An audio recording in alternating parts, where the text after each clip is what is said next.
Hai guys, selamat Idul Fitri 1440 Hijriah. Mohon maaf lahir batin. Hari ini saya lagi mau cerita sedikit tentang konsep asuransi. Konsep asuransi itu yang sudah saya ceritakan sebelumnya ialah seperti genset. Nah, hal yang perlu kita tahu juga, kalau kita naik sebuah tangga, biasanya di dalam tangga tersebut ada yang namanya railing. Nih contohnya ya, railing tangga. Nah, seperti ini railing tangga. Nih seperti ini. Nah, seperti ini railing tangganya. Kalau kita naik, kita bisa pegangan di sana. Nah, kalau tidak ada railing tangga tersebut, maka kita ada potensi jatuh. Tetapi kalau kita ada railing tangganya, seseorang bisa berpegangan di situ.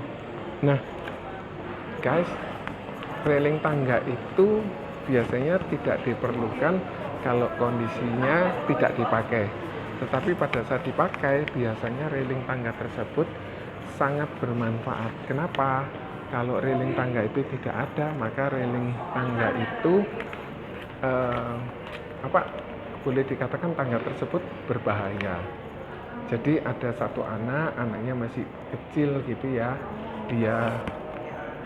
dia naik ke lantai 2. Nah, kondisinya masih diperbaiki. Nah, tangga tersebut diperbaiki, tidak ada railing kanan kirinya. Dia naik ke lantai 2, tiba-tiba si anak tersebut jatuh. Nah, ini harus kita antisipasi dengan cara kita menyediakan railing tangga. Kita menyediakan seperti tralis.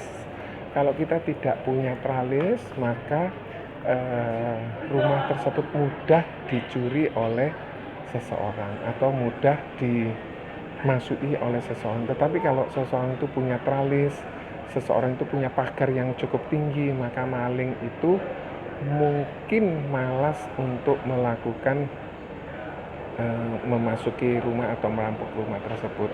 Nah, railing tangga darurat, kemudian tralis, itu semua menggunakan prinsip asuransi yang membantu apabila terjadi risiko. Jadi kalau kita sadar ini, kita punya asuransi di saat kita tidak perlu. Kalau kita memerlukan, contoh kita sudah mengalami sakit kritis, sakit stroke, maka kita sudah tidak bisa punya asuransi lagi. Kita harus cegah selagi kita bisa, selagi kita muda, kita harus punya asuransi. Terima kasih. God bless you all. Bye.